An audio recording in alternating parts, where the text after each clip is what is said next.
welcome to my YouTube channel. My name is Cynthia Chokna. This is the place for the versatile. I'm very excited that today we are in the community of Katanga. I do not know much about this community because I've also just discovered it today. But I'm really happy to be hosting Mago Hasfa, who is going to be giving us detail about the Katanga community and the work that they are doing here. So ladies and gentlemen, boys and girls, welcome with me, Mago Hasfa. Thank you. Thank you very much for accepting to do this interview with us. Yes. So please just introduce yourself, tell us who you are, what you do. Okay, my name is Hasfa Mago. I am the founder of Book Drive by Read to Learn Foundation. We are a woman-led non-profit organization that focuses on literacy development in pre-urban areas and slums and villages. Yes, because our focus is on making sure that all these children in these underserved communities, they have the foundation when it comes to learning how to read, write, and spell. So we do this through book clinics, like what we're doing here in Katanga, but we also do this through establishing libraries in villages and far-to-reach communities. Yeah, with the whole aim of making sure that every child has access to a right foundation when it comes to their education start. Wow, great, yes. Great. So we've seen that we do not have such a great foundation when it comes to early childhood learning, especially in the slums. Yeah. So what inspired you to start this movement? What can I say? They say that your foundation in most cases is sometimes God puts in a situation as you're growing up, and that's your basis for who you will be. Growing up, I grew up in kind of in a pre-urban area, and then I didn't get to go to school until I was like about 10 going on 11. So the first time I went to school, I was put in primary 5. And in primary 5, I didn't know how to read, write, or spell. So I was like the most stupid kid. And I remember I was like the 98th kid out of 98 kids at the end of the term. Yeah. But because I didn't know how to read, I thought I was the best. So my aunt then was like, how can you be so stupid that you're the last and you still didn't know that you were the last?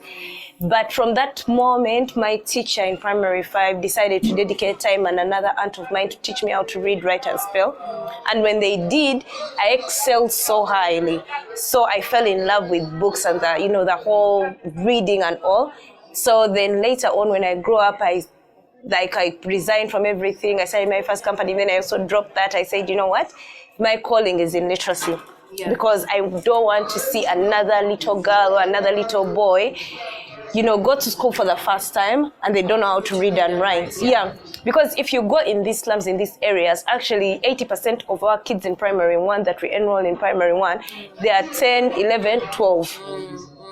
And they're starting from 0 at that age. So now imagine if we're doing interventions in these communities and we are starting them at 2 years or 1 year and we're teaching them how to read, write, and spell. Even if they go to school and they're 12 or 14, that won't matter so much because at least they'll have the basics. Yeah, so because of my foundation, I said, you know what? I never want to see another child go through what I went through. So I'm going to make sure I do whatever it takes to reach them as far as possible. Like, we go everywhere. Everywhere there's a child, we have to be there. Wow. Yes. So there's so many, communities that have children that cannot read and write. Why then do you concentrate on slums?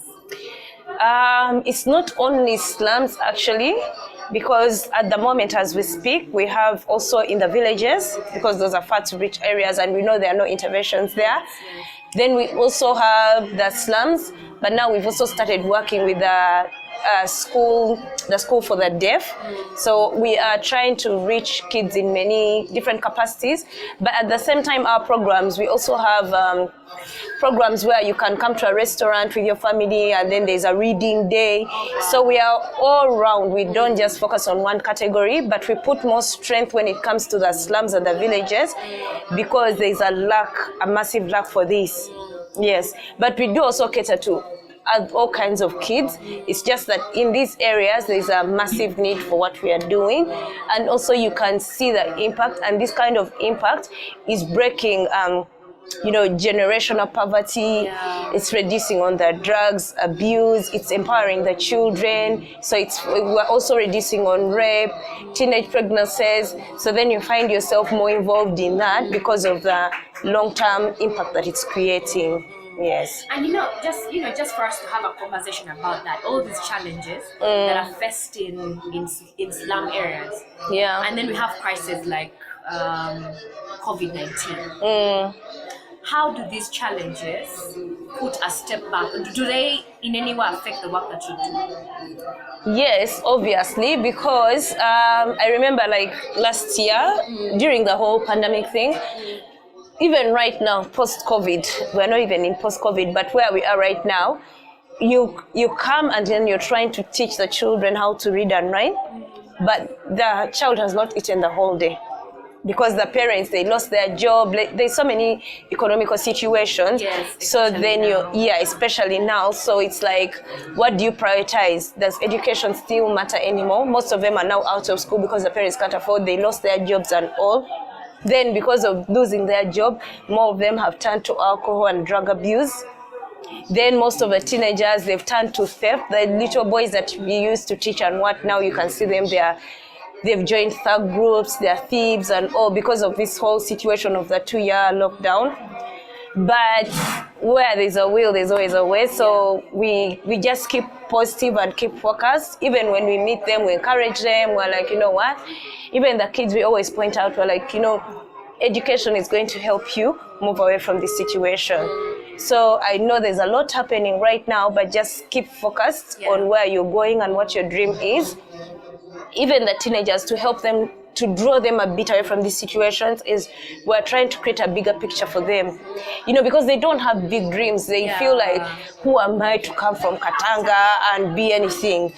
This is my family. They call it generational curse, but there is no generational curse. It's a generational gap that they do not have some of the things that other people have. Yeah, they don't have somebody to mentor them. They don't have the right schools. They don't have exposure. So much. So if we focus on doing those and painting the bigger picture, you'll find that one by one, you get them to come out of this kind of mindset. But also our focus is if we can impact one child or one family, that creates already a basis for us. Yes. And as you're going to see, the literacy champions, why we're using the teenagers is to keep them occupied. So instead of having them roaming around and engaging in all these other behaviors, we train them in teaching. They get certified, so they get their certificates. They have a graduation day. Also, they have a sense of purpose and a sense of giving back. Because one thing that we emphasize is that if you cannot make the change that needs to be made in your community, do not expect the government to make it. Do not expect foreigners to come and make it. It starts with you. So if they want to see this situation change, they have to take the first step. Then other people will follow and join them. So the challenges are there, but we're just putting in place different ways of mitigating them. Yes. Okay, so let's talk about impact for a bit. When you came in, I saw the class of, I think, 2 to 3. Yeah. With the whole ABC chart. Yes. From A to Z. Is that impact that you can track? At what point did you meet them? At what point are you leaving them now? And then I also hear you mention that if you impact at least even just a single family. So how does your impact with the children become a ripple effect to reach the parent or the guardian? Okay. So most of the kids that we find them when they can barely read, they cannot spell, even they cannot express themselves, most of them. Like you see when they get up, they're like, good morning, what? Most of them can't do that because they've not been exposed in school. So we start from level 1, teaching them how to read the ABCs, the sounds and all.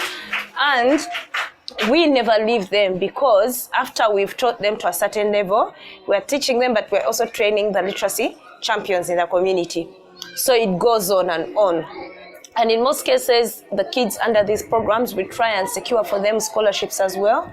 Sponsorship, so that when they've been training, or if you are at literacy champion, we make sure that we're able to take you back in school, or even the little ones, they keep studying, like it's year after year after year, it never ends. But also there is a possibility that maybe in the second year or in the third year, we're able to secure a scholarship for the child, so they enroll in an actual school. Then we take on a new group, it keeps on changing like that. Then how we create the impact with the families is, these people, they've given up on themselves. In the process, they also give up on their kids. Yeah. So they feel like who am I would never amount to anything. Even my children, they are as cursed as I am. That's the mindset that they have. But if we empower the children, now some of the parents, they come, we have like mini graduations every after 3 months or something. And then the parent will come and the kid will stand in front there, wear a graduation gown and come and say, my name is this, I'm going to read and spell. Then they'll read a book and then they'll spell and then recite a poem. And then the parent will be in the audience and they cannot believe that this is their child speaking English. This is their child reading. So then they come and say, you know what? My child is going to be a doctor one day. Yes. Oh, wow. So that means they will start checking themselves, but also that is with the little ones. Then when it comes to the teenagers, when you empower the teenagers, they check their parents, because we have communities where the teenagers themselves, they tell their parents, like, you need to stop drinking because now we are studying. You need to behave, you need to get a job, so they are guiding their parents. And now we have communities where like some of the parents who are alcoholics, like it's so amazing that now you go and you find and maybe they drink once a week and they used to drink every day. Every day. Now they've gone back, they are border riders, they are people in the markets, they have small businesses and they are proud, like they see their kids in uniform and their kids teaching. So that's the impact. And we have obviously different M&E policies that we use to measure. But for us, even it's impact that you can directly see. Yes, with your own eyes, you can see that, oh, this has changed. This is like this. So that's mostly how we measure. And we are just so happy that it's actually working, that the effect is from the kids to the parents. It's not directly. Now, like when we were passing here, you saw those guys who are there smoking and drinking. Those are some of the parents of these kids. Before, when we first came, they would have been like, what are you doing here, chasing us away? But now when we passed, they were like, hey, you teach our children. For us, we are lost, but give them a future. Yeah. So that is also a subtle change that I've just witnessed today, because normally it's like, what do you want to do here? You're wasting time. But now it's like, you teach our children. For us, we've given up.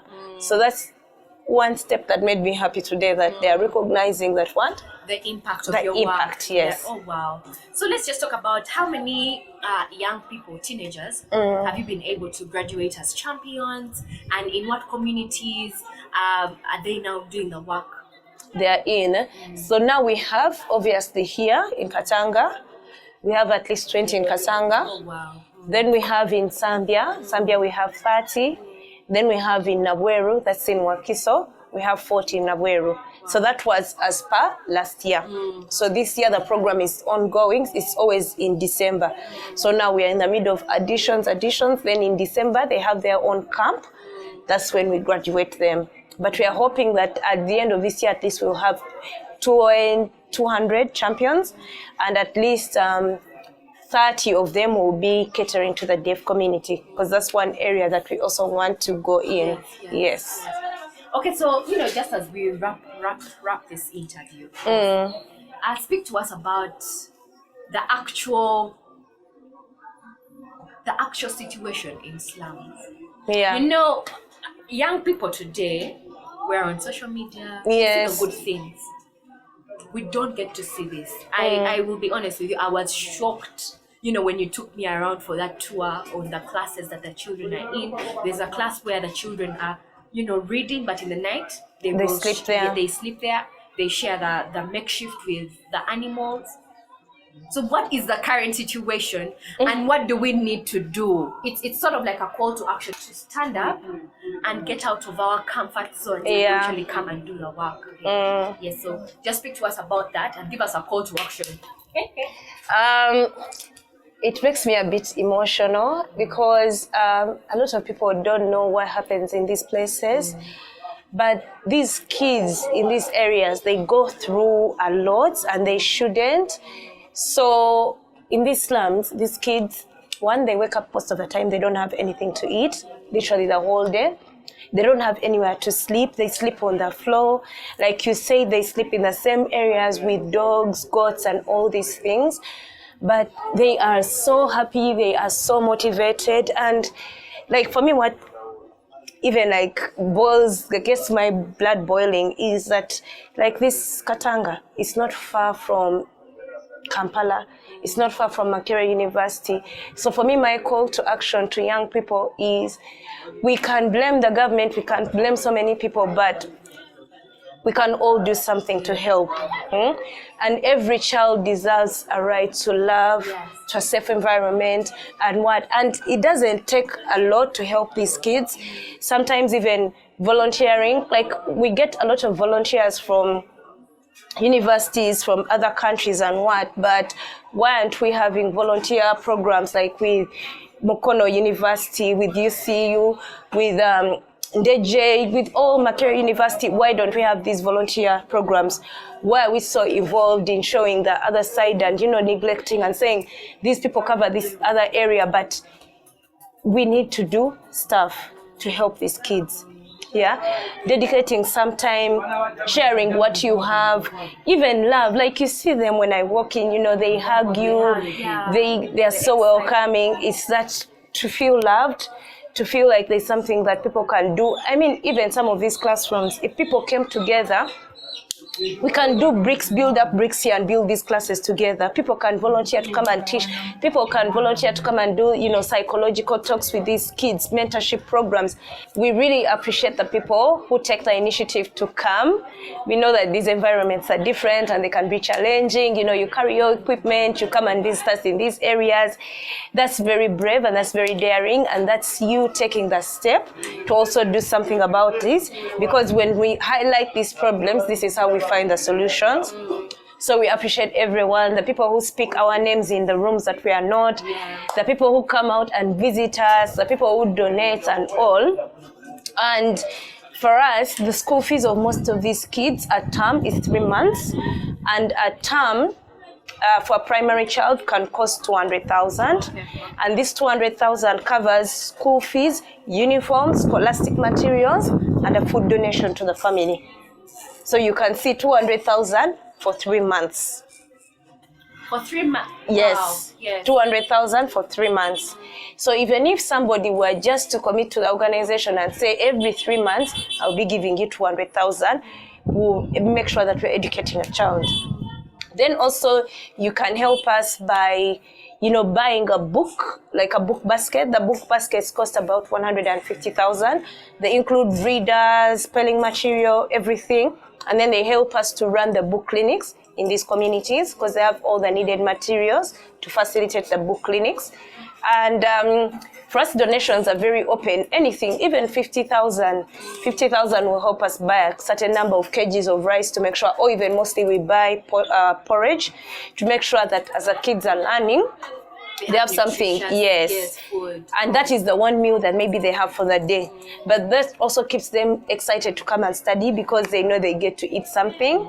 Yeah, so basically anything that you have, even clothes, donations, anything that can help really. Yes, there's a lot, but my final word is that we need to pay attention to the surrounding around us, and we need to think of the next generation. And the biggest generation comes from these slums because these parents have over 7 kids. In the upper urban areas, they have 2 kids and 1. So this is the generation that is going to impact Uganda's next future. But if we're not setting the foundation and we're waiting for the government to do something and it's clearly not doing enough, then we are also failing as a nation, as a people, because we all have different skills and we can use them to empower this next generation. So let us come together, pay attention to this, to people who are doing things, interventions in these communities, and also start thinking on a level of social impact. What can I do? It's not always about money. Yeah. Yes. It doesn't cost us much to do what we are doing, but with a bigger team and more people helping us, we'll be able to do more. There are people who deal with adults who can help us with these parents. Like now this one who just walked in. Like, I don't know, there is a lot, but the main thing is let us be people who pay attention to the surroundings around us. Let's not walk straight like this and think everyone around us is okay. And also let's think 10 years from now, where do we want our country to be? And that impact starts with these communities. Yes. Okay, thank you very much for tuning in. Why? Because I'm too big and that is too small. Woo! body, body, set body, body, set body. E L E T H A N C. The word is ever. Clap for yourself. Pa, pa, pa. For me. Everywhere, everywhere, super, sana, wow, flowers, big sweet, a chocolate, a nice, nice apple. Good. Thank you. So, ladies and gentlemen, what you just witnessed is what Helen does with Book Drive Foundation. So, Helen, please talk to us about this intervention. The intervention. First of all, let me introduce myself. My name is Mutes Helen, and I've been the literacy interventionist since 2019. About the interventions that we do in the different communities, because we have more than 2 communities that we deal in. Our main emphasis is to extend literacy. We deal with high literacy development, and in this, we go in different communities to boost or improve on the kids' reading, writing, and spelling skills. We do not teach the syllabus in schools like science, SST, and what, because we know that schools have enough time for that. Yes. What we do is making sure, engaging with these kids, improve. Are these kids able to read? Are they able to spell? Are they able to read and comprehend stories? Because most of the schools, especially the government schools, do not put enough energy on this. They push the kids. They just teach them, like, just learn how SST, the heart, the what, and then pass and go. Yeah. So we come back on the ground, we as Book Drive, to boost the kids' skills in reading and writing, because if a child is able to read, spell, comprehend what they are reading, the rest of the things become easy, the science, the SST. Because even when a child can write or can understand that science is the study of what and what, but cannot read, you can easily give them a question, they cannot understand what the question is. So we concentrate on these kids, the basics. And we don't only teach the kids in school, but then we come back to the kids, because after the 2 years lockdown, all the education system of Uganda was really greatly affected. So what do? We came back in these slums, in these communities that cannot attain education, because most of these kids in the communities where we intervene, 50% or 60% of the kids are out of school. Why? Because of economic problems.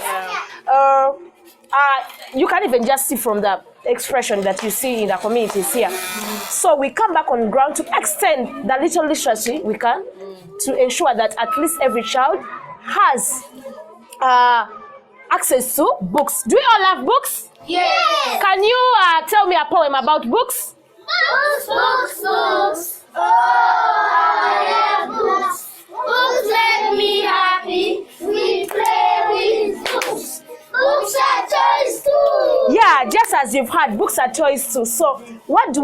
We make this session so lovely, engaging. Like, we don't put that intense environment that they find in schools. So we make them love books. We teach them in a sense of making books toys too. They play with books. In their free time, what do? I read a story. In your free time, what do? I do some spelling. So they make books their friends. So if a child right from an early age, as we've told you, we concentrate on early literacy development. If a child on an early age knows that books are toys too, so they grow up with that culture of books reading. So we are developing a reading culture in these kids right from a very young age. That's why you're not going to find us teaching a person like you, a person like me, but we are teaching them. By the time they come to our age, you're not going to push them that you can read this number, go and read this newspaper, go and read to find information. They automatically or naturally read. Yes. Wow. Ladies and gentlemen, you heard it from Helen, who is the interventionist. You can see the passion even in the way that she talks. You can see she's an electrical engineer, by the way, but that is a story for another day. Yeah, so thank you very much, Helen. Yeah. We commend the work that you're doing with the children, and we hope that these children can become the next presidents. Yeah, true. The next doctors, the next lawyers of Uganda. Yes. Hey. My name is Sentongo John. I'm in senior 2. I'm going to tell you about who is a champion. A champion is a qualified person after passing in reading and writing, book clinics. And champions, their work is to teach these young ones how to read and write, even to teach them to be confident in speaking, giving speech, and so many others. My names are Nakaguya San Victoria, and I'm going to tell you like the result after teaching reading with the kids. So far we have started the book clinic in Katanga, and right now the children are confident. They can read, they can like associate with others, like they can spell the words. Some of them now they are confident, they can answer the questions in class. They are happy, so they are benefiting in the reading program. So for you, when did you discover that you can become a champion? When did you discover reading and writing? For me, like I have discovered after like getting our beloved teachers. They have taught us how to read and write, and to help the community, like community kids, how we can help them in reading, writing, and spelling always. And we do the program on Saturdays and Sunday when we are at school. Thank you. Anything else that people need to know about the book drive, Read to Learn Foundation? Like the book drive, we need more books and we need more teachers to teach us how to read and write, because we cannot move elsewhere to look for the support. The support needs to come from our people, our beloved government, our beloved teachers. They can donate to us the books so that we can help the society on how to read, on how to write, associate with others, like to be confident in this world and in this generation. Okay. So you tell us, inspire other young people to read and write. What are the benefits? Tell us the benefits of reading and writing and spelling. Yes, the benefits of reading and writing, the benefits of reading and writing.